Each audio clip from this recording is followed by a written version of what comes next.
It's Thursday, it's 8 o'clock, and you're at the Forum. The next 1.5 hours, we're going to sit and discuss and debate the hot topics of the last 7 days. Do please keep in contact with us. It's a kind of question time with sporting attitude. So on the screen, you'll see how to contact us by Skype, Twitter, at Sports Tonight TV. And I have 3 wise men with me tonight. They didn't come bearing gifts, but they do come loaded with opinion. Malcolm Clark, from the chair of the Football Supporters Federation. You're very welcome. Tell me, you are chair, but you also have a chair or a seat at the table, which I believe is the FA Council. That's the first time a football supporter's ever had that, isn't it? Yeah, I'm the supporters rep on the FA Council, but that makes me one of 118, so it's actually quite a big table. I remember they taught me at business school, a quorum of more than 7 is difficult to get a decision. How do you get a decision out of 118 people around a table? Presumably they're not all around a table at the same time. Well, sometimes we have problems, but all I can do is make sure that the supporters' voice is heard, and I try to do that to the best of my ability. So Charlie Sale in the Daily Mail constantly describes me as making long-winded rants. Well, you've got 90 minutes. That I think our members will be quite happy to know I'm doing that. You've got a good platform for 90 minutes to rant away tonight. Excellent, yes. The inimitable Dave Bassett, I've known you for a very long time. Now, I've got to try and get this right because I Wikipedia'd you last night. Barnsley, Watford, Southampton, Sheffield United, Leeds United. I'm missing a couple. Leicester, Nottingham Forest, Wimbledon and Watford. More clubs than Tiger Woods. That's right. Lots to say. Well, I know you've got lots to say because I've seen you with lots to say over the years, and I know the audience are going to be very appreciative of your views tonight. Thank you. So you're very welcome. And Patrick Barclay, now of the Evening Standard. Now, I know you're one of the wise men because I've known you since God was a little boy. Formerly of the Times, yes. Independent. Yeah, Independent. Way back. Telegraph, Guardian, and Guardian. Probably when we first met, I was on the Guardian. I've been kicked out of more jobs than Harry's been engaged in. But you've also been very opinionated on a number of issues and led the front in the sports world. So I know you're going to enjoy this tonight. We have a question coming in from a gentleman called Simeon. Simeon, hello. Can you hear us all right? Yeah, I can hear you guys. Good evening. Are you a Spurs fan, Simeon? I am a Spurs fan. Okay, how do you feel? How do I feel? Yeah, 4th. Does that matter at the moment? Yeah, no. After the points that we were ahead, back I think it was 13 points at the end of January. I'm obviously disappointed that we're now behind Arsenal. It's going to be a very exciting running between you and Arsenal. Anyway, let's have your question to the 3 wise men I've got sitting with me. Good evening, fellas. Yeah, my question basically is after Saturday's events at White Hart Lane with Fabrice. All fans got the Spurs fans and Bolton fans got great press by the way that they behaved at the ground. Do you now think that around all grounds, that behaviour between different supporters will improve, respect to each other's and also to the players that are playing on the pitch? Malcolm, you're the supporter spokesman tonight. Yeah, well, obviously Saturday's event was an extremely unusual one, as well as obviously an extremely serious one, and I would imagine that many of the supporters there feared that they were seeing an event that was much more serious than it eventually, thankfully, turned out to be. Fortunately, it is very rare, but in my experience, even with slightly less serious events, when players are carried off on the stretcher, normally both sides applaud as well. So I think we're in danger slightly of over-exaggerating the problem. The behaviour generally in football grounds is far, far better than it was 20 years ago anyway. So. Paddy, you've followed it for years and years, and you've seen the good, the bad and the ugly. Yeah, that is fair to say, and I've seen some of the most hideous episodes in the game. It was nothing to do with behaviour, but Hillsborough, and of course we all either in person or in through television saw Hazel and so on. I mean, and Malcolm's quite right to say that by and large, when something serious takes place, football fans respond. Even before the misfortune that befell Fabrice Muamba, and thank God, now appears to be he now appears Certainly to be making over the improvements, worst. yeah. Some of the accounts are really quite encouraging over the last 36 hours. But even before that, there was the tragic, completely unconnected case of Gary Speed, and I thought that the way the football family as a whole, when Sepp Blatter uses the phrase the football family, you tend to sort of smile Do you think that sardonically. exists? Do you feel part But of the football family? I have done, I was very proud to be part of football when I saw the response at some of Gary Speed's former clubs when his widow went there, for example, and his 2 boys and his father. And it must have been very, at a time when they needed all the help they could get, football fans went to quite ingenious lengths, like having the 11 minutes of applause after 11 minutes of the match because that was Gary's number. I mean, things like that I thought were resourceful and really helpful. And I think that what happened over Fabrice Muamba may have, was Do you very think much it's because we're a slightly more caring society than we were in the early days when you and I first entered the professional world of football in the 80s? I don't know about that because there is the other side as well. There are the odious chants about Manchester United and so on, which must be balanced against it. But by and large, I think that recently... I want to pick that up, by the way, with you, Dave, because Paddy says about odious chants. Now, you've stood in the dugout, you've been intrinsically involved in the game, and you must hear things. And we always, as supporters, people always wonder, does that matter? Does he react to that? Does he hear that? Or are you so focused on a game? Do you hear some of the stuff that goes on from the crowd when you're managing? You don't. I didn't personally, because you were concentrating on what you were doing. I mean, there would be the odd chant that you'd hear, but quite honestly, you sort of close your ears to it because it's insignificant to you at that moment. You can't change anything, and you sort of accept when you go away from home, the away fans, the home fans are going to be aggressive and behind their team. They're going to shout for every foul, every handball's in their favour, because that is the way they are. They become biased, and all fans are like that. They see through one eyes that their team is there, and that was come. So I think when we go back to it, to actually play, you're not going to find that the football family is going to be together. There's still going to be the players, the fans still crying and shouting out if the ref gives a free kick against them that they don't think, and etc. I think there's going to be that competition. But of course, when something comes that's seriously happens like this, then people common sense kicks in somewhere along the line. You come along, you can't sort of be stupid then. You realise that we're all pulling together and this is something different, But I think when it comes to the team, that if you're a fan of one club, you're with that club. You want them to win. You don't mind how they win. But you have an empathy with the opposition supporters in a situation like this, obviously. Yeah. Oh, yes, yeah. Simeon, is that how you feel? I mean, you were there on Saturday, weren't you? Simeon, can you hear me? Yeah, I can hear you. You were there on Saturday? Yeah. How did you feel being part of that? I'm proud now of the way that we all behaved, and obviously absolutely delighted that he's pulled through, and amazed at the response from the medical staff. And even yesterday at the Stoke game, I thought Tottenham and Stoke and all round the grounds, everybody did the football family proud by acknowledging and wishing him well in the way. Did you feel slightly jaded at the start of the game yesterday?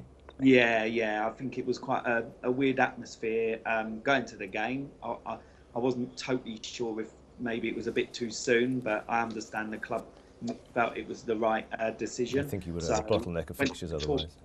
And it did feel a bit weird.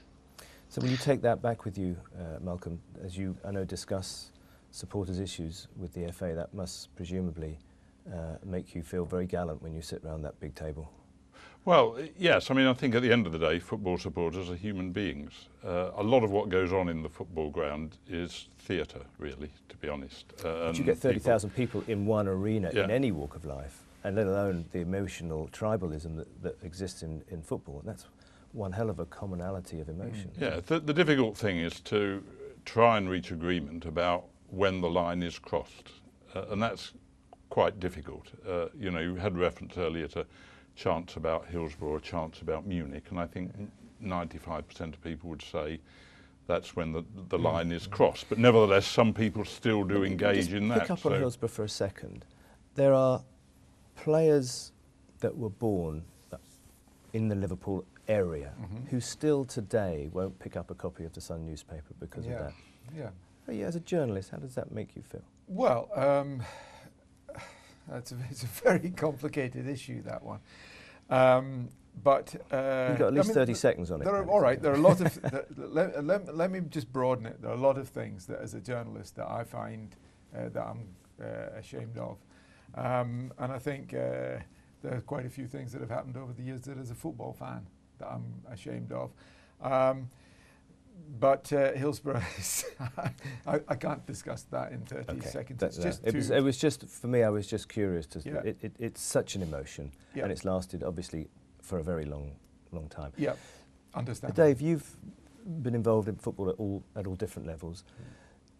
For you, you're still a fan, I presume. Do you still watch it? As I know you're involved and you see it and you have to professionally commentate on it these days, and sometimes you manage teams through the years.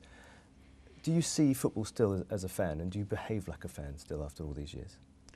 I don't really behave like a fan. Occasionally, I might get a bit carried away when I'm watching a game and sort of, go into a mode. I see something happens, but I'm a football fan. I enjoy watching football. I enjoy watching good games. I mean, the thing is, there's a lot of bad games as well, but as a fan, you have to put up with those. You're not going to see all the great games. If you end up, in my opinion, if you've got to support a team through the season and you see 5 or 6 really great games by your team, then be grateful, because you'll then see probably 5 or 6 good performances. Then you'll see some bang average, and then you'll see some very poor performances by your team, and even with the standards that are met. So I actually enjoy football. I enjoy seeing the game. I enjoy the people that are in it, and I think football people come from they're different from rugby people. They're different from other sports people, and every sport has got the type of fan that follows them that are different. They would say they're from football, and I think people have got this football where I can understand with fans that they're with their club, and I think it's tremendous when you've got small clubs, in League Two, your Torquays, your Rochdales, and teams like that. I've been watching a bit League of the One. lower league football, and it's fabulous. I think it's brilliant, and even the wealth non-league, of emotion from the supporters. They go with their team, and I think Well, that's fantastic, because the easiest thing in this day and age would be, I'll be a Man City fan, I'll be a Manchester United, I'll be Arsenal, I'll be a Chelsea, I'll be a Tottenham. It's easy to jump on the bandwagon, and I can understand some people do that because they want the corporate and everything else. All I can say about this, and I've got a little bit of insight into this, because journalists constantly get accused of being biased, and we get sort of stick. The unhappy fans, the ones who moan, who accuse you of, I'm biased towards Liverpool, Manchester United, Chelsea, Arsenal, Tottenham, everybody. I'm biased towards everybody, apparently. And the most sort of vicious diatribes all come from fans of big clubs. Now, I support Dundee, a tiny little club, and I'm happy all the time, win, lose or draw. And I feel genuinely sorry for people who support big clubs, because they're never happy. We should keep this going, but I'm looking at you because there's so much more I want to say. We will get back to it. Right. We have to cut to a commercial break. We've got to earn a little bit of money for the station. So, quick cup of tea. See you in a couple of minutes.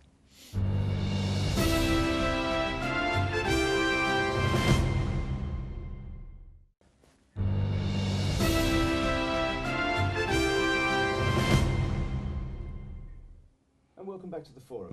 Patrick Barclay, Dave Bassett, Brian Clark, Malcolm Clark. Did I say Brian? No. Sorry, Malcolm Clark. I'll say it again. Malcolm Clark. You got it twice now. We have Andy from Manchester calling into the programme. If we can find you, Andy. Are you there, Andy? Hey, can you hear me, guys? Yes. Just about here. You might have to shout at us. That's right. Okay, we got you. You're a Man City fan? Certainly am, for all my sins. Happy days today? Yeah, in a good mood today. Great performance last night, I thought. I thought it did really well. Tell us what your thoughts are. Generally on Tevez, I think, some of the fans obviously was booing him last night, but great credit to the rest of the City fans, including myself, because, we drowned the boos out with applause, because you should never boo one of your own. No matter who he is, he might be a world-class idiot, but he's a world-class footballer, and it has a detrimental effect if you start, No getting, matter what he's done. Yeah, well, I'm not a great fan of Tevez for what he's done, but what's the point in booing your own? Okay, well, Andy, what would you like to ask the panel in front of me? Yeah, basically, I'd just like to ask you, do you think Tevez should have been allowed, should he have been allowed back into English football? And, do you think it undermines Mancini by him being let back into English football? Thank you, Andy. Now, Dave, years ago, memories of Van Hooijdonk? Yeah, very much. Yeah, very similar, because when I was manager of Nottingham Forest, Pierre Van Hooijdonk went on strike, and it caused all major problems. But unfortunately for Forest, the board wasn't strong enough to do what the Manchester City board did, and stood by their manager. I mean, what Tevez did was out of order, and the club were right, and he thought he could take them on. He went away, and he lost a lot of money himself. And the situation was, I think, when the transfer window was through, City and Tevez thought he was going to go. It didn't happen. So you then have to resolve it, because he's an asset. So you're now manager of Manchester City. How do you play that from Christmas onwards? Well, you've then got to sit down. You've got to realise that Tevez is a problem, and you've got to move him on if you can. The only way you're going to move him on now is to play him or get him back and fit. And I think also Tevez started adding up how much it cost him in wages, and if it carried on, it was going to be a big loss, and he was just going to be playing golf, and he realised he wasn't quite as good as Tiger Woods. So you wouldn't have any qualms about taking him back? And well, I think you've got to. I mean, I had problems with Van Hooijdonk and etc. And I've got to say I didn't handle it as well. But then again, Mancini had the board who were there to support him. So they really put Tevez in his place, in my opinion. They won the battle. Tevez had to come back. And great, they've conducted themselves well. And what's happened is in the best interest of the club and also Tevez. I'm not sure that it'll go much beyond the summer, because if Tevez does well and comes on and shows he's fit, then there's going to be clubs come in. And I think Mancini and Man City will say cheerio to him. They'll be minded to let him go. But what they've done, it's been an economic situation. The situation, Paddy, we all know, is that this gentleman is quasi-owned by a consortia of wealthy individuals who make a lot of money out of moving him around, and perhaps don't have, I say perhaps, I'm pretty certain they don't have the football's interest or the footballer's interest at heart. Now you have to report on this, and you have to make sense of it, and you have to influence your readers about it. Yeah. Where do you sit in all this? Well, I think that there's a real danger of, I think there's a terrible problem facing, there are two great problems facing the game at the moment, and one is the integrity of results caused by the spread of betting, and the second one is third-party ownership in its various forms. In other words, ownership of a player, in other words, something that gets between the player and the shirt. I mean, that's what football should be about. It should be about you, your flesh and blood, and the shirt you wear. It should be as simple as that. That's what they... but in the real world, it's a job, and people get paid, and there is money, and it's a huge entertainment industry. Yes, but I think that there are things that FIFA can do to restore sporting values. But that's a broader thing. Given the situation that Manchester City, Roberto Mancini faced, I think that interesting to hear that Harry, who's obviously got greater experience than I have, thinks that they handled it well. I certainly did. The problem is, given the real world, Paddy, he did say he's never going to play for me again. Yes, well, you can change your mind. But I think when the player comes back, you can say, okay. Do you lose face as a manager? No, because everybody knows if it was down to Roberto Mancini, he wouldn't. But the problem is Tevez is worth £30 million, and that's an investment. So? Well, or 20 million, or 15. He's worth a lot of money. And so they can't they can't. So all of a sudden, he is a tangible aspect of a company. So you can't just disregard that. You've got to do it. So I'm sure they sat down and said, Roberto, we've supported you. Now you and Tevez have got to, bury the hatchet. So you can put it, you can bury the hatchet and put it back together. And it's been both. How do you feel as a fan? You're the one, partly you and Rupert Murdoch, paying his wages. I think the manager has come out of this fairly well. I think that would be the general consensus. And the board, do you think I Man City agree with that? If you were a Man City supporter, would you be saying, I'm proud of my club? Well, I've never put myself in a position of being a Man City. You're a Stoke City supporter. I'm a Stoke supporter, and I'm just hoping that he doesn't make a dramatic comeback in Saturday's game. But I think there are laws of issues gravity says that he will. Paddy has highlighted about the roles of agents, both the roles of agents and the amount of money that's taken out of the game. That's a separate subject. But it may be that a waterline has been crossed here, as indeed to a lesser extent it may have been with Modric earlier in the season when it looked as though so somebody you're not wanted to offended force. by it, you just accept it's part of the... Well, no, I don't think we accept it. I think it's one of a whole raft of things that needs to be looked at in the game. And I certainly thought, to finish this quickly, a lively line by the commentator when Chelsea were playing the other night, when Terry was on the bench directing things, and the commentator said, "The manager's the man in the suit." You could never have told from the television picture. Just before I come to you, Paddy, any particular thoughts on what you've heard, Andy? Well, I think it was evident last night because I was at the game, and when Tevez come on, as well as the boos and then the applause, everybody was like together in the stadium chanting Mancini's name. So I think everybody respects what Mancini has done by shouting his name rather than really cheering Tevez or booing him. They actually sung Mancini's name, and I think the message got across that everybody was backing Mancini over this, and good. What Tevez has done is bang out of order, but, needs must now. Like Dave said, sorry, I nearly called you Harry there. Like Dave said, the answers to both, it doesn't matter how rich we are, we cannot write 20, 25, 30 million pounds off, and the way the owners have backed Mancini has been absolutely a credit to us. Well, it looks like they've turned a lose into a win-win, Paddy, doesn't it? Yeah, absolutely. I mean, Andy makes the point very well, and basically the Man City fans last night voted with their voices, and it was an overwhelming majority for Mancini and the ways the whole thing has been handled. So, really, if this happens again, Dave, do you see the necessity is for the clubs to stand up? Definitely. The owners of the club cannot bow to players' demands in any. Yeah, they've got to go. The player signs a contract, so his job is to agree to the contract. And if the manager wants him to do certain things, as long as it's all everything within the framework and it's reasonable, which it wasn't unreasonable for Mancini to suggest to Tevez he warms himself up again. Whether he warmed himself up 15 times, he's being paid a lot of money. It's no good sulking. But I think it's been good, and I think players will now think twice about doing it. And but in fairness, Man City did have that strength, and the financial muscle eventually they put Tevez into into a situation where all of a sudden he now had to play the rest of the summer, play not until the summer. You're right. And they actually boxed him into a financial corner. Like his agents would saying, "Listen, we've gone so far, we've lost the bluff. Yeah. You've got to go back now."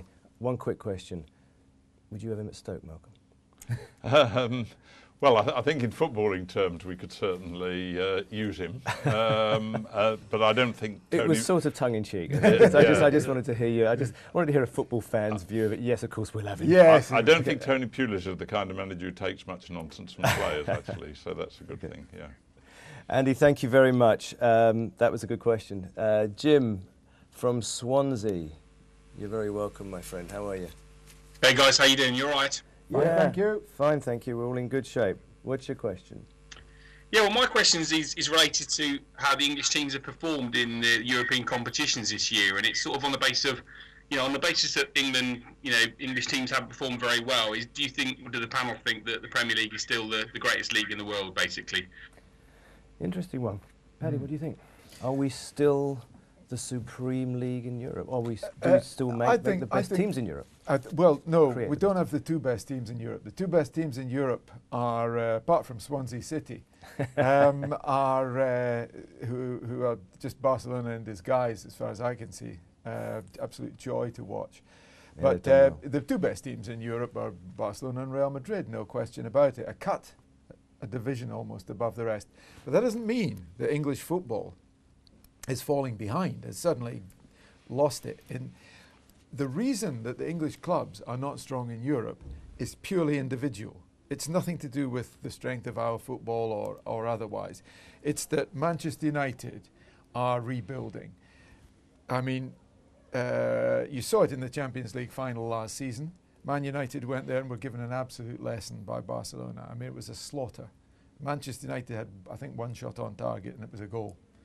It could have been anything. And I think Ferguson you know, because he is Alex Ferguson, knew even before that game that his team weren't competitive, so he rebuilt. Is that partly, and this Yeah. affects the England performance in inverted commas as well, is that because we play a different type of football No, week in, week out? I disagree.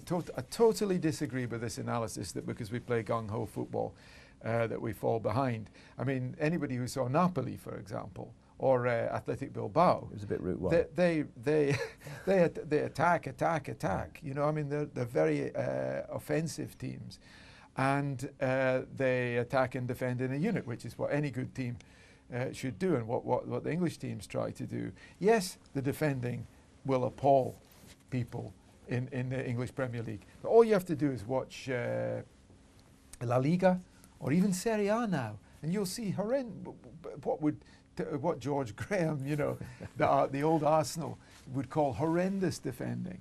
But that's the way the game is now, and Dave, I don't think do you agree with that? I think we could have 3 in the last 8 next season. Do you think it's just one of those seasons? Well, I think some of the foreign clubs are catching up. But let's face it, as Patrick said, Barcelona and Real Madrid have got all the best players in the world. How many players from Manchester United are getting there to any of those two teams? How many are Chelsea? How many of them? You tell me.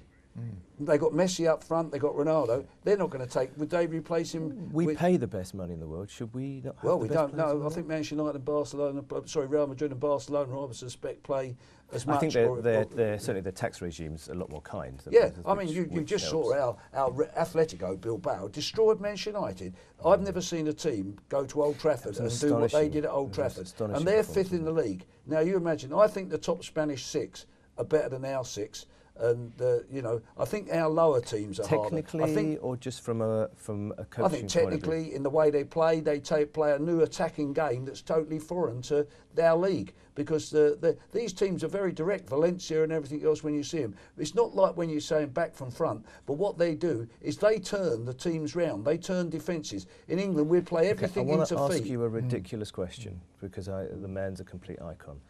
Is it that people like Sir Alex Ferguson are becoming of a generation past, and some of the new younger coaches, and I include Jose in that, and Pep obviously, are playing it slightly differently and actually have taken the game on a stage, and we're not there yet? Well, I think in Spain have. I don't think in England we have.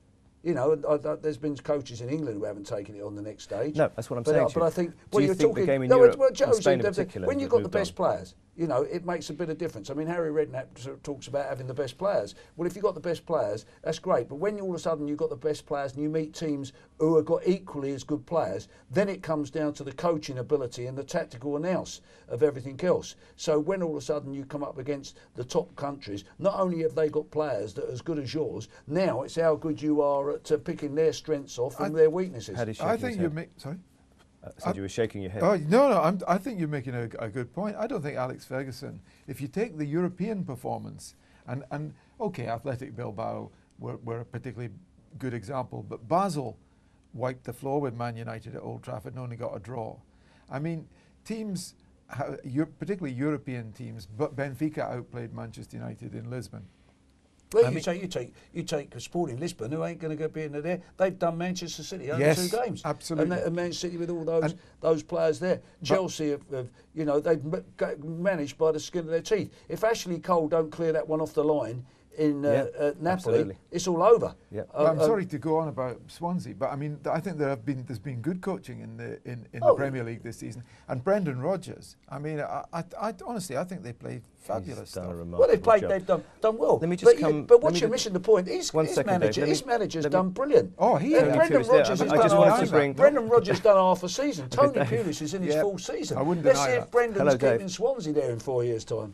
1 second, I want to bring Malcolm in a second. From a football, that's all right. You're a delight to listen to. From a football fan point of view, do you enjoy watching European football? Well, yeah, we've been playing it this season for the first time in a long time, since I was a young man, so we certainly enjoyed that. There was an assumption in the question, which I don't necessarily accept anyway. It said, are we still the best league in the world? There's lots of different ways of judging what's the best league, and in many ways, if you look at it from the fans' perspective, we're certainly one of the very dearest leagues to watch in It's the world. the best entertainment. I would argue that every yeah, week of the year. I think there's always look at the been a results great. last night, for instance. And I noticed your column, by the way. I'm sorry. Yeah, I was going to say, I think there's come back, Malcolm. a danger of believing our own hype. Our own hype, absolutely. Of saying this. But you said in your column tonight in the Evening Standard, it's a joy to watch, isn't it? It's sometimes you don't have to analyse it. It is. Well, It's I mean, I'm it's a thinking joy to watch. of just one night when we had 4 matches, 3 of them were decided. The outcome was decided, and Malcolm was there at one and wasn't too pleased about it. But the outcome was decided in the After last 90 5 minutes. yes. Now, there aren't many leagues where 3 out of 4 matches are going to be decided by a team straining every sinew till the last minute, and I think that's the joy of the Premier League. I wouldn't. Well, change. usually Real Madrid and Barcelona are 5 up by that stage. Let me just give you. Jim, just one second. I'm going to come back to Malcolm in a second. Jim, you've heard what you've heard from these 3 gentlemen. You've watched some fabulous football this year. What do you think about the Premier League and how it's competing? Well, I think in some cases the Premier League is a great league for the entertainment factor and what it's done. And it is the best league, I think, to be in from that side of things. But I do think I agree with Paddy in many respects that the way in which, I just take a little player like, people talk about the players and the best players. I don't think it's always about the best players. I think it's a lot about the coaching. I do think a bit the English game, the English team didn't learn from the European Championships last year the World Cup, last year.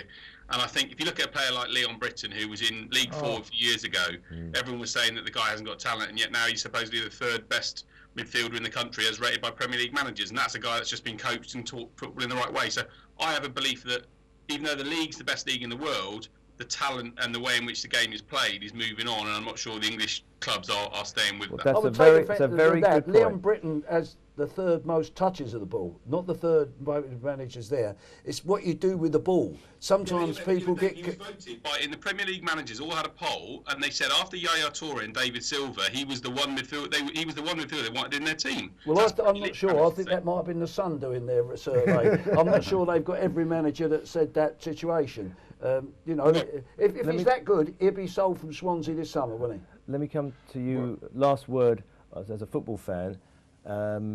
Do you agree? Well, let me just give you a slightly different perspective on it. A couple of weeks ago, we played at Chelsea.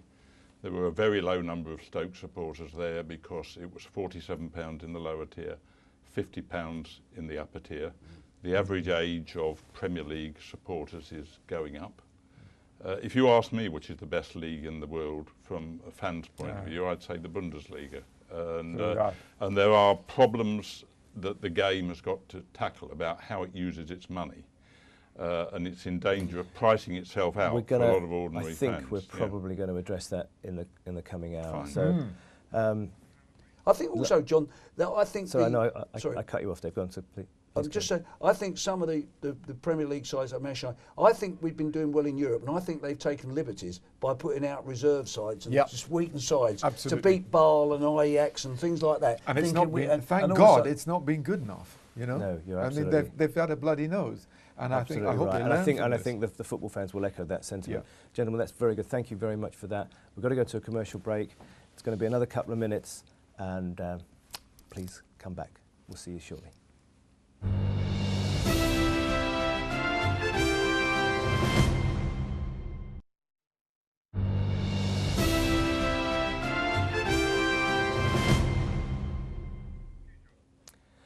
And you're very welcome back to the forum. Now, no more teas or coffees. Stay with us. We've got Malcolm Clark, Dave Bassett, Patrick Barclay. We've discussed a number of issues in the news this week. And now we have a gentleman called Alex, who's got a very pertinent question for us. Alex, welcome to the forum. Alex. Hello, Alex. Alex, can you hear us? Okay, okay. Let's leave Alex for a moment. Let's just pick up where we were, and the interesting thing. One of the interesting things that we touched on before was the media and how it configures with the strength of our league. Do you think that the Premier League as a product, and I know we're moving on a little bit from where we were about whether it's the top of the world rankings or not. Does it need tweaking now? Does it need to continually change? There was a discussion 2 years ago about whether Rangers and Celtic would travel south and the Scottish leagues would reconform. What do you think about that? I don't think that Rangers or Celtic, or obviously any other club, could travel into the English Premier League now. They would be laughably uncompetitive, I'm sorry to say. Not just Rangers, but even Celtic would be relegated, in my opinion. How about if there was a Premier League 1 and 2? Well, they might survive. We're talking about Rangers. We with don't the financial know because they're in a aspects special as they are. The lower leagues may not be able to stay professional. Yeah, fully professional. Yeah, but what in Scotland? No, here as well. I mean, here in as England, well. I mean. But I think what would happen, I mean, it was mooted at the weekend that Celtic are seriously considering applying to join League Two, and obviously, in brackets, working their way up.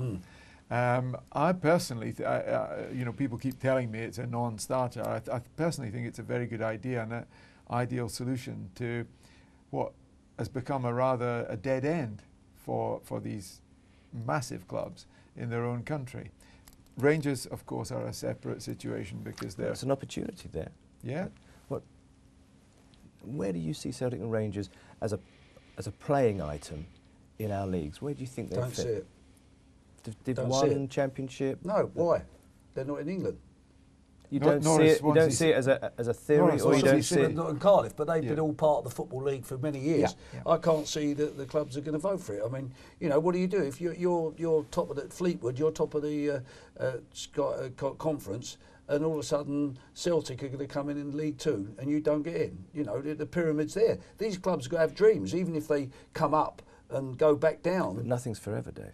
No, nothing's forever. But if the product needs continually changing, and we're in a very competitive global market, and if that's going to bring in more money, and we're going to talk, I'm sure, as the programme goes on about TV rights. The Premier League might do that. That's a good product switch, but I don't know whether the chances are. I mean, if you take it to that extent, why don't the next step for me that's more dangerous is that the big clubs clear off with Real Madrid, Bayern Munich, and you have a European League of 16 teams, and then you leave all the rest behind. So that if you look at it they and talked then you about set that up at one point, and all the clubs could go together, and they could then get rid of the Premier League. They don't have to deal with it. Very quick answer before we bring back our Skype caller.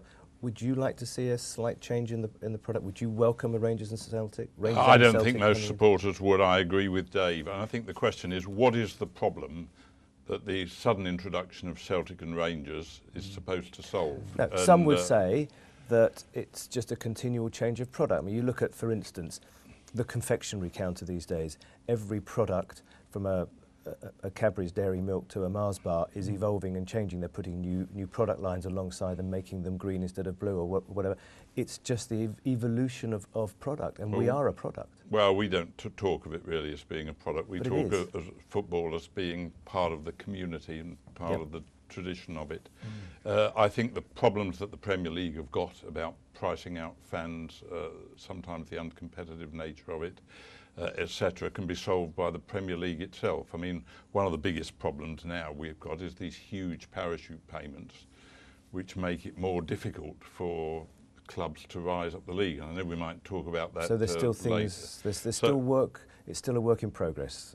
But I don't think Rangers and Celtic. I think Rangers have got other problems they need to solve before they think about playing in the English league. Yeah, Thank you, Malcolm. I think we found Alex again. Have we found you, Alex? You have found me, yes. Oh, hello. Well, belatedly, what is your question? I was going to ask you guys whether you think that the FA needs to reintroduce terracing, because I'm sitting here in Germany and we're all quite smug about everyone looking at the Dortmund Südtribüne and seeing all our fans standing and the choreographies, and we're now in a situation where we as fans in Germany believe that the Premier League is falling behind in terms of atmosphere. It's very interesting, and I wasn't going to give away. I knew that you were sitting in Germany. I wasn't going to give that away. I was going to bring that one a little bit later when I'd heard some of the answers from the panel. Malcolm, I know we finished on you. I'm coming back to you again. This is right in your bailiwick. Standing? Well, we have standing, and it's increasing. We played at Liverpool the other week. The whole of the Stoke support stood. even on the Kop for big games, particularly big games, Liverpool fans stand. That creates customer care problems for people who can't stand or don't want to stand, or children. It happens more and more. Lord Taylor's prediction that people would get used to sitting and wouldn't standing, precisely the reverse is happening. Really? There are plenty of, you can see it on the television screen yourself every week, and sooner or later common sense has got to prevail. There's plenty of models in Germany, rail seating models that can be adapted for standing or sitting, so they can comply with European regulations. And you would feel that that would be a positive? Well, I think it's very interesting. The football industry at the moment is very keen to tell government to keep itself out. And yet in this particular area, you've got a government regulation that applies to football. It doesn't apply to rugby, it doesn't apply to horse racing, it doesn't apply to a whole load of other things. It doesn't apply to events in the very same grounds. There's not as much. I would argue there's not as much tribalism in those areas. Yeah, but I mean, could be problematic. and it's perfectly possible to stand in safety. We played at Crawley in the FA Cup a few weeks ago, Stoke, and the experience of standing there was much nicer than the experience of standing in seated areas. Which you and I've come back, and I hear absolutely what Malcolm says, and I sat actually. Well, I sat for about 10 minutes of the 90 in a lower seat at a football ground the other week. Spent most of the time standing. Yes. Maybe it's because my knees are worn out from all the running I've done over the years, but it's not as pleasant an experience as sitting for me. But I understand that I'm not your average fan. And well, you've seen it all. I hope Paddy, we'll what do go you back think? to. I was at Hillsborough, and I came away from Hillsborough saying never again, and I have, however, changed my mind. I mean, Malcolm makes the case on the basis of experience. I was at Dortmund. I've had the privilege of being at Dortmund several times, and I was at a domestic match there last season, and it was watching the yellow wall, 24,000 people, the Südtribüne that was just being referred to. It's absolutely fantastic. It's beautiful to watch. It makes a lovely noise. Dortmund, to me, is one of the best places in the world to watch football. It's really fantastic, and the yellow wall, has a lot to do with that. And there doesn't appear to be any safety issue there. Times have changed, and I've certainly changed my mind completely. I would love to see it come back. Quite apart from anything else, I think you'd be more comfortable if you knew you were going into a standing area. I hope at the same time that stewarding will become absolutely rigorous in seating areas. That's got to go along with it. Although it's very difficult. But even if you go to a concert, everyone stands up at certain points. But I think they must be made to sit down afterwards. And if the numbers become smaller, in other words, if the area's behind the goal, let's say, or in Tottenham's case, I'm sure they'd have to have a sideways standing area up on the shelf, yes. In deference to the shelf. Yes. And maybe a mini Kipax at the Etihad. But I think to each club, each club will have its own idea. But let's say if the areas behind the goal were at least partly standing, and if it were safe, and obviously Malcolm wouldn't be advocating it if he weren't convinced that it David, seems like a bit of a slam dunk, really. Everyone seems in favour of bringing back standing. I think standing should be allowed. Obviously you've got to provide seats as well, because you've got to provide for everybody's requirements, haven't you? And what's wrong with having a standing area? You can decide what is the maximum amount of people you have in there, so you've got enough room that, might only be the same numbers, it might not lead to a reduction in price, like in Dortmund. You might not be able getting in for €15 like you can in Dortmund, but it can only tend that way, can't it? Alex, are you still with us? I don't know whether you can you can hear us, Alex. But while we're waiting to reconnect with you, Alex, we've had a tweet in that says German stadiums were planned with standing in mind. Would it be easy to implement in England, English and Scottish grounds? Well, it's easy. You take the seats out. You take the seats out of the areas. Is it as simple as that, Malcolm? Yeah.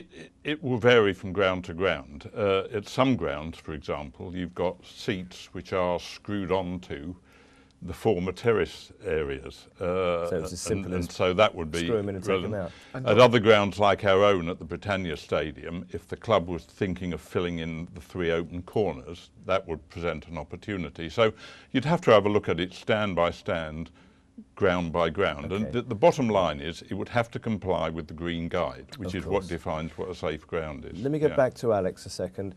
Talk to us a minute, Alex, about what happens in Germany, because I guess a lot of the people watching this program tonight won't have had the German experience like you have had. Yeah, I mean, in Germany, the standing area is one of the things that you grow up with. So, you know, when I went to watch Cologne and Leverkusen, I grew up in the near Bonn, in Mönchengladbach, so plenty of clubs to go to. Also had the privilege of going to Dortmund, and you sort of grow up with this culture of getting a ticket. Back then, you know, it was still D-marks for me, but I mean, we got in for sort of 6, 7, 8 marks back then, so €4. Now it's still only around €15 to get a standing ticket. So it's very normal for the kids and the teenagers, also the ones who are going to a lot of the away matches, to grow up with this football culture, that they are standing, involved in the chants, etc. And I think that's one of the points that you perhaps haven't touched upon yet, is that as, particularly in the Premier League, fans are shifting to become regarded as consumers, the aspect of cheap tickets is very important in the standing area. Yes, that's exactly. That's a very price is a very interesting point. Patrick, I know you've got a view on that. I think Alex has spoken. It's great to hear that. I completely agree. I think the German attitude to football is very different administratively. I heard a very inspiring chap called Christian Seifert, who's the chief executive of the Bundesliga, at a conference last year, and he made the point. He said, our job is not to win Champions Leagues, because with our finances it's going to be difficult, even for Bayern. Our job is to keep the thing going, and that's what Alex is alluding to. The kids can go to matches, teenagers, you know, in low-paid jobs and so on, can afford to go to matches. Parents can afford to take children. And the whole thing keeps going. And the problem that Malcolm alludes to is obvious. So is there not a German expectancy to win everything? Yes, of course there is. But I think Christian's good with words. I understand exactly what you're saying. Gentlemen, thanks. And I'd like to thank you, Alex, as well. That was a very timely question by the reaction that we got. Yeah. We have Jez, and we have Jez. I can see you. Hello, Jez. Hi, thanks for having me on. I've got a couple of questions to ask. You're very welcome. Fire away, Jez. Yeah, so we run the biggest independent or unofficial Chelsea fans website.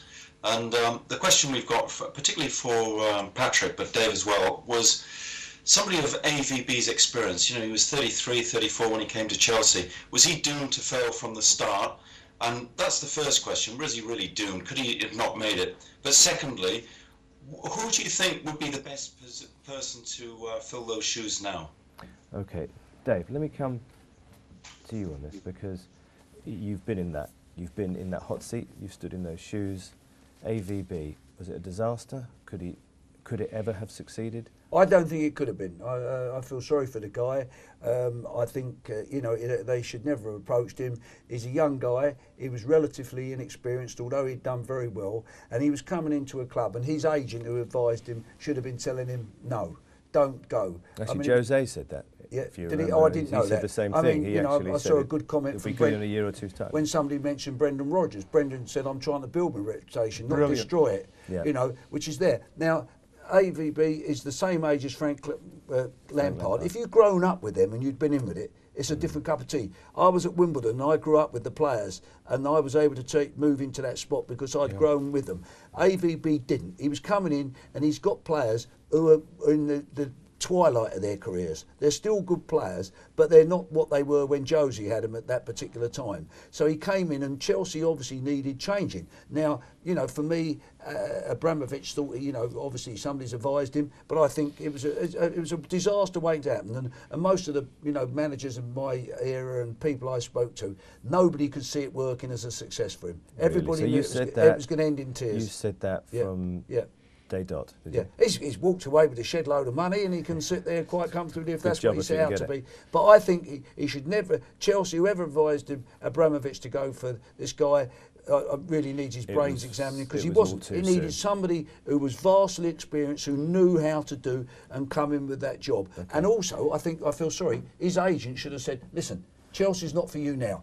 Perhaps 5 years, 10 years down the line, but not now." Paddy, would you agree with that? No, if I wouldn't, and I'm going to say something terribly cynical now. Andre Villas Boas couldn't lose. I mean, it would have been a very brave financial decision not to take the job when it was offered. I mean, it's no good. You don't say to Roman Abramovich, you don't say, "No, not now, Roman. I'll come back in 3 years." You take it. If it doesn't work, you go and you take the money. And it sounds cynical, that, but you know, it is a lot of money. It's 9 million quid, and he can come again. Where's it? He's not going to end up with a big club. He's got that big thing against, because whenever it goes, somebody's going, he couldn't handle it at Chelsea, he couldn't handle the best players. He will get a job abroad or anything else. I'm prepared to say he will never work in the Premier League again. You don't agree with that, do you? Well, I mean, he's got a lot of time. Prove you wrong. He's going to be. But it's always going to come back. Yes, it will. You know, there's people suggesting that Roy Hodgson can't be the England manager because he didn't quite hack it at Liverpool. You know, again, I would suggest if I'd have been advising Roy, don't go there. I'm sure Roy probably realised. Don't go to Liverpool. Go to Liverpool. I would have said that too. Stay at Fulham where you are. But I love that. I could listen to this for ages. But yeah, but one second. Sorry. One second. I must have a quick word from our football supporter here. I'm coming back to you, Paddy. Yeah, sure. Well, I think Chelsea have announced already that they're going to save a bit of time and money, and already announced that they've sacked the next manager.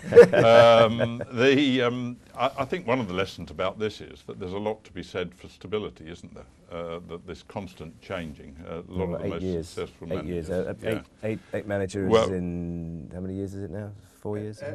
Well, exactly, and 5 years. It relates to the question we had earlier about Tevez and things. Is just who was and is running the show there. So yeah, Paddy, you were about. Well, to say I was just going to say you're counting the managers since Jose left. I mean, he walked out as well. He walked out of the contract, didn't he? Jez probably has the same suspicion as I have, which is they've only had one manager. They're a model of stability. Because John Terry's been running the club ever since Jose left. Jez, is that okay? You have to ask see the you question, laughing. why did they let Carlo Ancelotti go?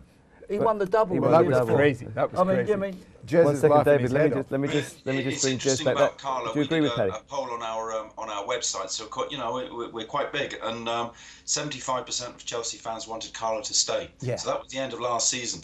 And you've got to remember us as a fan group. You know, I'm old enough to have seen Chelsea relegated, so I'm happy to be where we are anyway. I've got the patience, so it's never the fans who are impatient. Maybe a few of the younger ones, but the older generation certainly not. And remember, we gave Ranieri a standing ovation after 4 trophyless years. So we're patient, but somewhere along the line in the club, there seems to be a very bad management issue, and I think regarding advising that you were saying, that would be it, because whoever's advising Roman needs his head examined, because consistently we're getting rid of top managers like Ancelotti and Mourinho. We're putting in managers that a lot of fans know can't cut it. So what we're saying now is, who's next? Because we can't imagine anybody. That's what I want to ask. The money getting it. Jez, thanks for that. I want to ask Paddy, who's next? Well, I mean, you could, Louis van Gaal is out of work. He could do that job. You know, there are lots of people, but I keep going back to Brendan Rodgers, who I thought hit the nail on the head. But you, Dave, said he probably wouldn't be ready for that yet.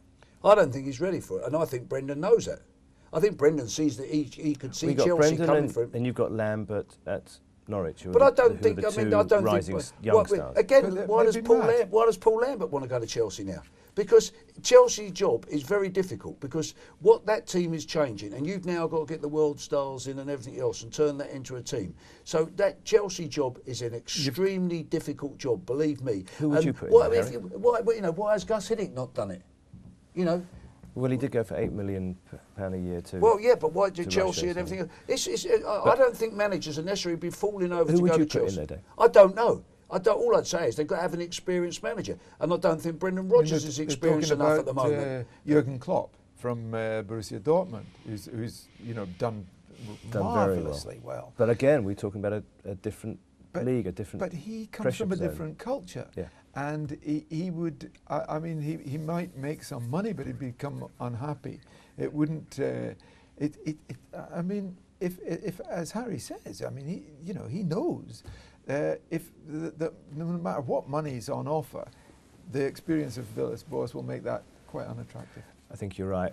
A quick 10 seconds. Any thoughts about who should go into Chelsea? No, I think it would be impertinent of me as not a Chelsea supporter. It's I'll let not Jez gonna and be his Tony mates Pulis. say that, but I Intruding think in private grief. yeah, exactly. So, Jez, thank you very much. That was very stimulating.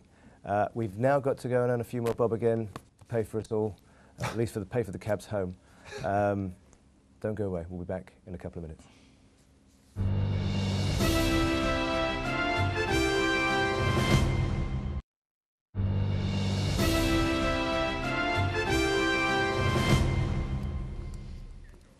And welcome back to the third part of the forum. And thank you very much for all the Skype calls and all the tweets we're getting loaded tonight. I'm in the company of Malcolm Clark, Dave Bassett, Patrick Barclay, and we have Ian from West Brom. Well, we're travelling the country now. We've just come back from Germany. We're in the Midlands. Ian, what's your question? Hi, mate. I was just wondering, has the development of online journalism, including social media sites such as Twitter, been a good thing or a bad thing for football? My children would say it's been the best thing ever, but let's ask the professionals. Actually, let's go to a football fan. What do you think about the tweets, the Twitters, the Facebooks, the online journalism, everything? well, whether it's a good thing or a bad thing, the reality is that these things are here to stay, aren't they? And we all have to adapt to it. We've been talking in the Football Supporters Federation about how we use Twitter, etc. I know that supporters find out instantly about where the Stoke City team is when they're in Europe because 2 or 3 of the players tweet about where they are. I don't tweet. You see, the trouble is I'm the wrong generation to learn this. But an online journalism is altering the thing. I think it's extraordinary. For example, you used to call a supporters meeting or have to go to a meeting to find out what was going on. And if it was a good meeting, you might get 30 or 40 people there. If I go on the Stoke City main message board, even after midnight, there's hundreds of people on it at that instant. And at times when there's a big news story. Don't you find that rather good? 7 or 8. Well, it is because it gives you, if I want to communicate with 24-hour football Stoke supporters quickly, I can communicate with hundreds of them within a minute or two. In the middle of the evening, and it's just a totally different world from calling a supporters meeting and come. And so people no longer have to go to meetings to find out what's going on. As I say, the players will tell them. So we've all just got to learn to live with this new reality. Now, I was watching the scenes at Tottenham the other day with my wife Janine, and we sat and we watched them, and then we had to go in the car and go home. And so we turned the radio on to get more news of what was happening. Janine was on Twitter, and the news was coming in faster on her Twitter than Radio 5 Live at the time, which is supposed to be out there. How's this affected you? I mean, you're in the front line. You're a journalist. The problem is, yes, it comes in faster, but not necessarily more reliably. I mean, as was shown, during the riots, the speedy transmission of information isn't always constructive. During the case of, I'm not talking about the case of Patrice Muamba, where I think just every medium responded helpfully. I'm very much in favour of fans exchanging information as quickly, as they want, as long as they don't call it journalism. Because journalism, but this is having an effect on your profession, that anyone can do. Because I know people want journalists to report, and I'm a huge fan of the media because I've lived with it most of my life. I'm getting less news from journalists. I'm getting more colour on the news from journalists these days. I look at the newspapers to get colour. I mean, I'm an avid reader of yours. I happen to know you and I respect what you do. Thank you. But I enjoy reading you, but I don't get my news from you. No, you don't get the news from me, but what you get what you get from me and people like me is the product of a lot of thought. I mean, I'm not asking for sympathy, but it destroys my. I sit in the bath, or if I'm in the car, I'm thinking about football all the time because that's my job. You know, and I get paid for it. In the same way as a solicitor, you know, has to donate 8 years of his life to studying the law, or a nurse has to go to nursing college.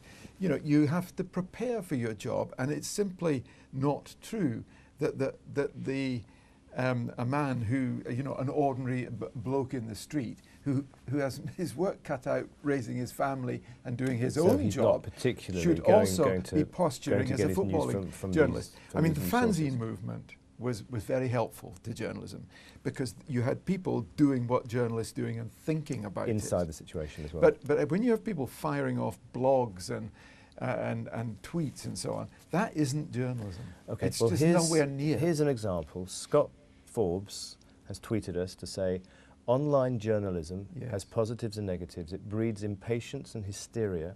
Speculation is far greater now than 5 years ago. I guess that kind of echoes what you're saying. Yes, I agree with that. How would you, Dave, handle, and it's a strange question to ask, I guess, because you were managing a couple of years ago, if your players were out there tweeting and they do cause problems, don't they? By doing what they do, they're talking very openly. The fans have never been closer to their players. But I guess my question to you is it a problem for a manager? It is a problem because you'd have to bring in rules, and I'm sure clubs will do this, where you then insist that the player's not allowed to talk about any of his colleagues, what goes on at work, or anything to do with your club. Otherwise, you contravene and you're giving confidential information away, and you should be fined. So you do something. So you would agree that fining people who speak wrongly on Twitter is definitely. When I say people, if you're players. being derogatory about your team or your club or the manager or the coach or anything else, that's not for that's you're doing. It's not like being critical of anybody at work. You know, if Patrick was you know working for the Evening Standard and he starts criticising the editor or something like that, that's completely out of order. He's done that a few times. Yeah, but I mean, again, would you agree with? You run a West Brom fan site, is that right? Yeah, that's correct. Would you agree with what Dave and the panel have said? Well, yes and no. Like I say, I run a fan site, WBA Mad, which is obviously an unofficial site, which is updated daily with news and features, polls, blogs, etc. We also have a message board on there where, you know, those sort of rumours which Patrick discussed and mentioned are started and probably spread. But at the same time, you know, I'm a trained journalist myself, so I'd like to think that maybe not all of the news on there wasn't based on rumour. So it's a tricky one from my aspect. As far as you're concerned, is it good that news breaks on Twitter? Like we were hearing it when I was travelling home during the Tottenham game the other day. I think it is. Yeah, I think what you've got to understand is that you know we live in such a fast-paced lifestyle now that the media has changed. So necessarily, where before we got our information from the daily newspaper or the radio, you know, now we're going on checking our mobile phones or going on message boards such as the one that I run, and the information's there within 10, 15, 30 seconds of it happening. So I guess it's good if you're an insomniac football fan because you can go on at 1 o'clock in the morning and still get a news feed.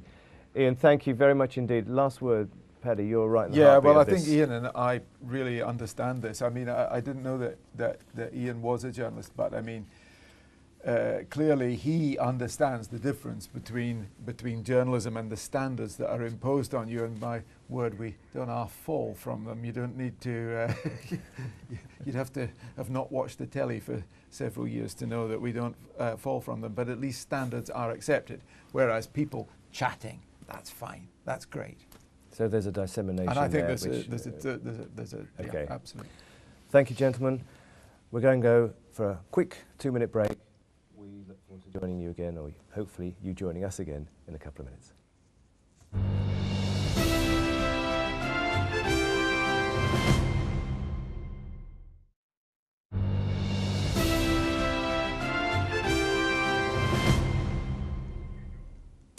Welcome back to the forum. It's question time with Real Attitude.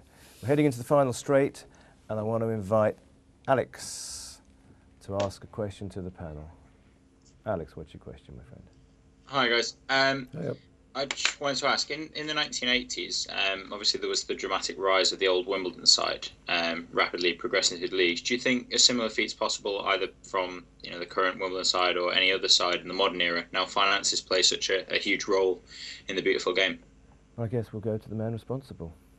It'd be very difficult. It's not impossible because teams can come through. Crawley looked like they could be on the march, 1 or 2 teams. Do you really think Crawley can make that run? I think it's like very unlikely. And they've got money. I think what happened when we did it, it was slightly different in that the finances were reasonable, but it was a different situation. Whereas I think we would have struggled to hang on to some of the players that we had. People kept on coming because we played long ball. People thought that people like Winterburn, Brian Gow, Andy Thorne, Dave Bassett, Alan Cork, Laurie Sanchez, Glyn Hodges, Dennis Wise weren't very good players, but they then proved that they could. As a unit, though, you made that work. Yeah, they were all good footballers. They could play long ball, they could play short ball. It didn't matter. They could play to the system that you wanted. They were intelligent players. They were competitive, so they knew what the job was. Their job was to win football matches, and they did that very successfully and took the club from the 4th division to 6th in the Premier League or the top league in my first season. It does seem to be a much harder challenge these days. I mean, you look at someone like Brighton, who I think have had an outstanding season under Gus this year, but you wouldn't say they're ready for the Premier League, would you? No, probably not. I think that listening to Harry and listening to him reel off those names, not only do you realise the point he made about the finance being released to keep them there above maybe the crowd figure, but also it's not you need the other ingredient, which is you need a decent youth. I mean, their youth production was excellent. Well, I mean, we got through that team that got us through the last few. Kevin Gage of the youth team, Brian Gow the youth team, Andy Thorne the youth team, Nigel Winterburn free, Hodges the youth team, Wally Downs the youth team. Vinnie Jones cost a couple of bob, 10 grand. Sanchez cost 29 grand. And they all travelled well. And Alan Cork and Andy Sayer. Well, Alan Cork was a free transfer and Andy Sayer. So you're talking that Wimbledon, out of that, there were 6 or 7 from the youth team. A club would have to have all of this. This is a dream, isn't it, Mark? I mean, for a football fan, to see that happen. Yes, absolutely. Is an iconic moment or 3, isn't it? I mean, Swansea have taken 6 years to get from League 2 to the Premier League, and let's remember that Swansea were a club that were saved by their supporters through the Supporters Trust, and in fact are now a Premier League club with, I think it's a 25% holding owned by the supporters. So Swansea is a tremendous story that in some ways is not too well, Wigan did it as well, didn't dissimilar. Yeah. Wigan did it largely through external money. Yeah, but you compare Swansea's crowds compared with Wimbledon. Wimbledon was 2,300, and in those days, and 3,000 there. Swansea get 18,000. So even when we was in the Premier League, the top division that first year, our average gate was just about 8,000 people. So so when you're doing it, the funds are there. It's not impossible, but I would say it's very, very difficult. Taking Dave's point, is there a glass ceiling? Can you get it, Alex? Can you go through, I don't know, conference, Div 2, Div 1, maybe get into Championship, but could you really not make it all the way to the Premier League because of the finances these days? Well, I mean, I think plenty of sides have shown that if you have a good run of form in the Championship, on any given season, a team can get promoted. I think it's interesting. We've mentioned a couple of teams that have gone up and progressed through the leagues. You mentioned Wigan, but I don't think any of the sides that have sort of shot up in quite quick progression have ever like winning the Premier League. I mean, I think it's possible. I mean, I've got to be optimistic as a Wimbledon fan. I think it's possible that we could one day make it up there again. But I think there's a big difference in class between the bottom and the sort of a good Championship side that can push for promotion to the Prem and a Premier League winning side. So I think there's kind of a glass ceiling there. But I mean, as we've seen in the Premier League, there's not many teams out there that can win it. But so I think we can get up there. I just don't. Well, it's been an interesting question, and I'm delighted that we've had Dave with us to answer it. Final word, Dave. Is it possible? Yeah, well, dreams can come true. Fairy stories don't. Well, there you go. And there's been a few fairy stories as well. We've got another question coming in from a guy called Terry in Sheffield. No, we've got a couple of issues there, so we'll go to a quick break and then we'll have Terry for you in a couple of minutes. quick cup of tea. Come back.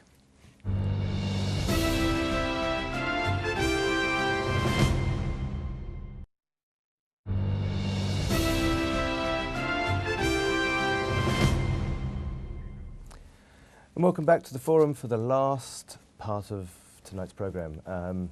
Before we toddle off to bed and you switch over and go and watch the other question time, we'd like to take a question, one last question tonight for our panel, from a gentleman called Terry in Sheffield. You're a Sheffield Wednesday fan, I believe. I am, yes. That's 2 Sheffield calls we've had tonight. Anyway, you're very welcome. What would you like to ask the question? What would you like to ask the panel? Well, with the state of the England setup at the minute, the FA seem to be taking their time on appointing a new manager ahead of the major tournament in the summer. Do you think that this could be a problem in relation to when it gets to this summer, that we haven't got a manager? Do you think it's putting pressure on the players and such like?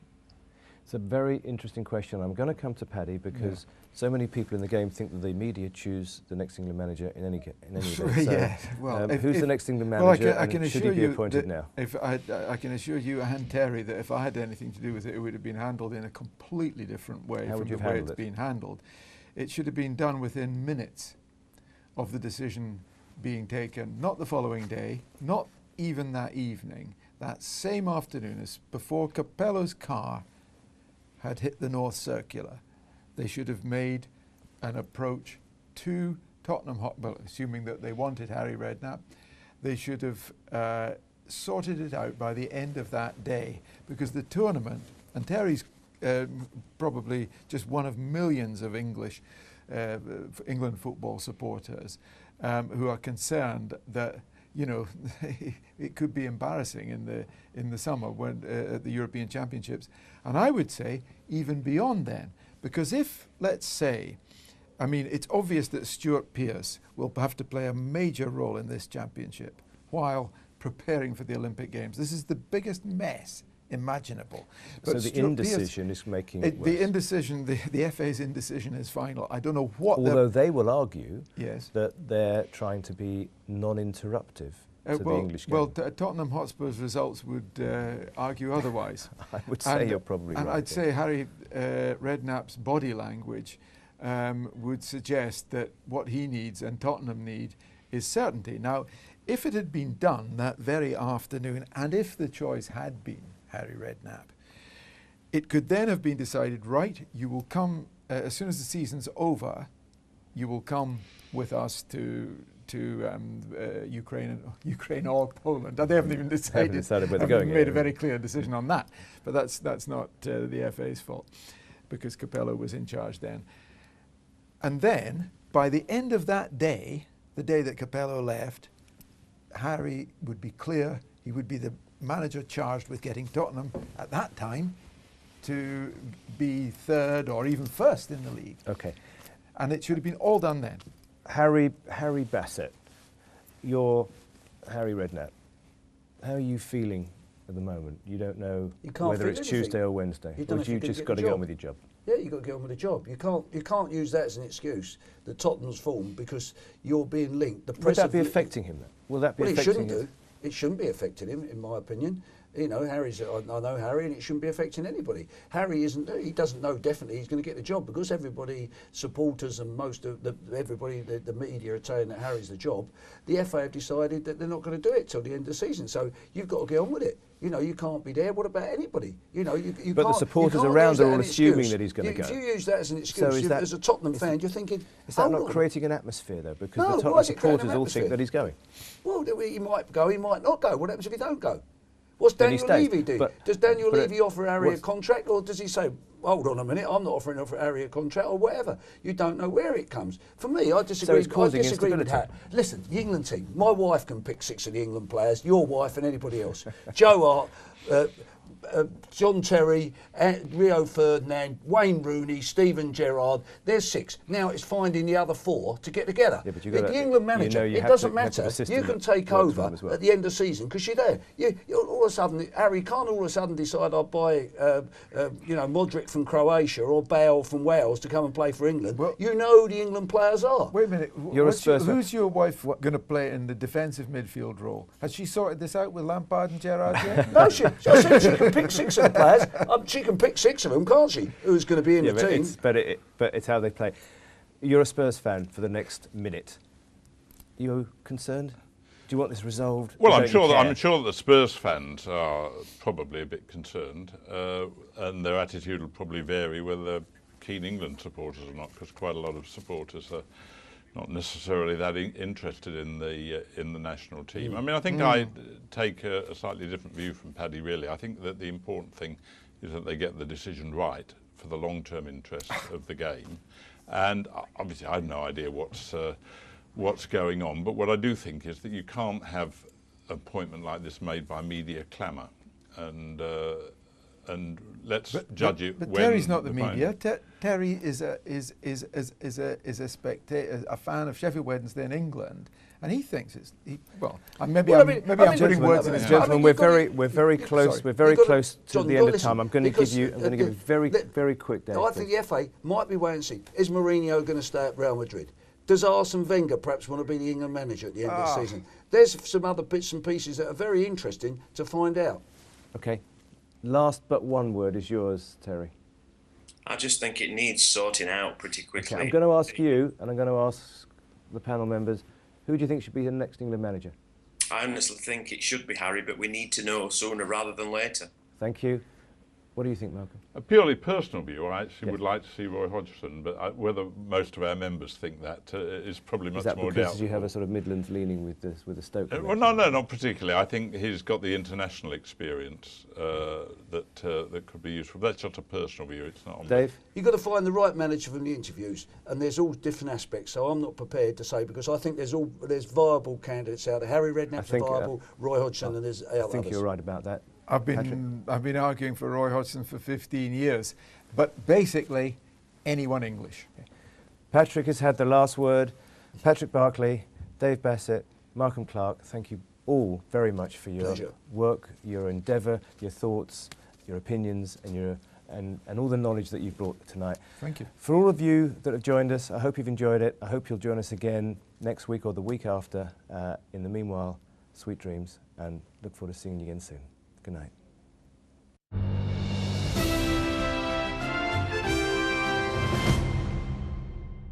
Stay ahead of the game with Sports Tonight Live. Don't miss a thing. Subscribe to our YouTube channel. Search for Sports Tonight Live on Facebook and like our fan page. Follow Sports Tonight TV on Twitter and tweet us your thoughts and opinions. Sports Tonight Live, it's the platform for the fans.